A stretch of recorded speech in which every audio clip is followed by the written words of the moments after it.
Hi! இது வந்து பார்த்தீங்கன்னா, சண்டே விளாக். அன்றைக்கி கிருத்திகை இருந்ததில்ல, அதனால காலையிலே வந்து ரெடி ஆயாச்சு. கோவிலுக்கு போயிட்டு வந்துடலாம், முருகர் கோவிலுக்கு அப்படின்னு சொல்லிட்டு. கிருத்திகைனா நான் வந்து பெருசா வந்து இதுவரைக்கும் சாமிய வந்து கும்பிட்டதில்ல. இதுவரைக்கும்னா போன வருஷம் வந்து கும்பிட்டுருக்கேன்.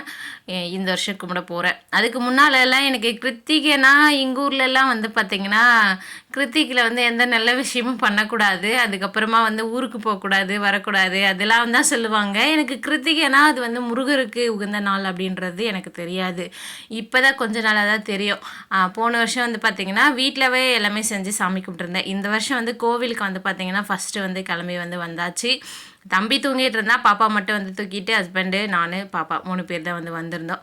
கோவிலுக்கு வந்து ஃபஸ்ட்டு வந்து பார்த்திங்கன்னா விளக்கு போட்டாச்சு. விளக்கு போட்டுட்டு அதுக்கப்புறமா வந்து நாங்கள் காலையிலே வந்துடுறதுனால ஒரு 9:30 கிட்டலாம் நாங்கள் வந்துட்டோம். அந்த அளவுக்கு பெருசாக கூட்டம் இல்லை, கொஞ்சம் கம்மியாக தான் இருந்தது. ஒரு 10 மணிக்கு மேலேனா கூட்டம் வந்து நிறைய வந்து வந்திருப்பாங்கன்னு நினைக்கிறேன்.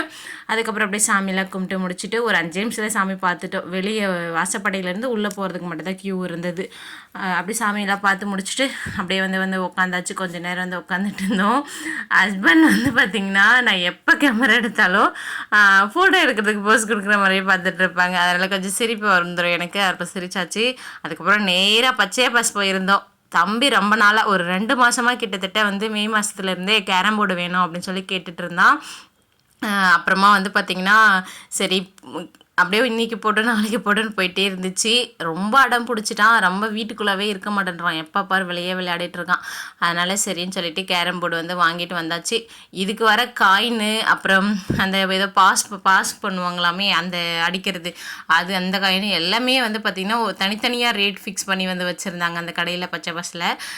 எல்லாமே செட்டாக தான் இருக்கும்னு நினச்சேன். இதுவே வந்து 800 கிட்ட வந்துச்சு. அப்புறம் காயின்னு அந்த பவுடர் எல்லாமே சேர்த்து 1000 கிட்ட வந்து வந்துருச்சு. வந்த உடனே தம்பி வந்து பார்த்திங்கன்னா அப்போ தான் தூங்கி இருந்துட்டு டீ போட்டு கொடுத்துருக்காங்க. அம்மா இருந்ததுனால விட்டுட்டு போயிட்டோம் தம்பியை. அவன் டீ குடிச்சிட்டு வந்துட்டு இருந்தான். நான் பெருசாக அந்தளவுக்கு வந்து ஷாக் ஆகலை. நான் ஷாக் ஆகிட்டு பார்ப்பான் அப்படின்னு நினச்சேன். அவன் வந்து பார்த்திங்கன்னா நான் வாங்கி தரேன்னு சொல்லிட்டு இருந்தேன் ஒரு 2 நாளாக. அதனால் வந்து பெருசாக அளவுக்கு வந்து பார்த்திங்கன்னா அவனுடைய ரியாக்ஷன் வந்து எதுவும் இல்லை.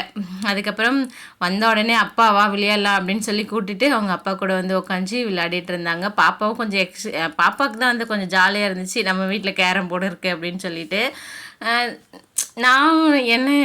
எனக்கு வந்து பார்த்திங்கன்னா தம்பி ஆசைப்படுறது எல்லாமே வந்து வாங்கி தரணும் தம்பி பாப்பா அப்படின்னு சொல்லி தான் நினைப்பேன். ஆனால் வந்து ஒரு சில காரணங்களால் வந்து வெயிட் பண்ணிகிட்டே போயிட்டே இருக்க வேண்டியதாக இருக்கும்.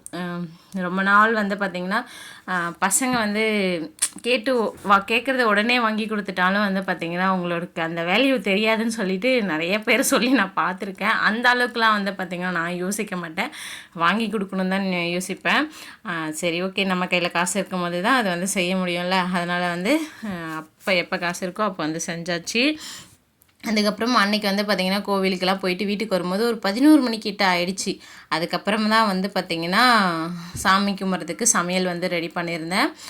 கிட்டத்தட்ட சாமி கும்பிடும்போது ஒரு 1:30 2 மணிக்கிட்ட ஆயிடுச்சு. அப்போ தான் வந்து பார்த்திங்கன்னா சமைச்சு முடிச்சிருந்தேன். கூடவே வந்து கேக்கு கடை போடணும்ல, கேக் ஸ்டால் போடுறதுனால அந்த வேலையுமே பண்ணிக்கிட்டு அப்படியே வந்து சமையலுமே வந்து பார்த்திங்கன்னா பண்ணிகிட்டு இருந்தேன். கேக்குமே வந்து பார்த்திங்கன்னா வெந்துட்டு இருந்தது லாஸ்ட்டில் சமைச்சு முடிக்கும் போது.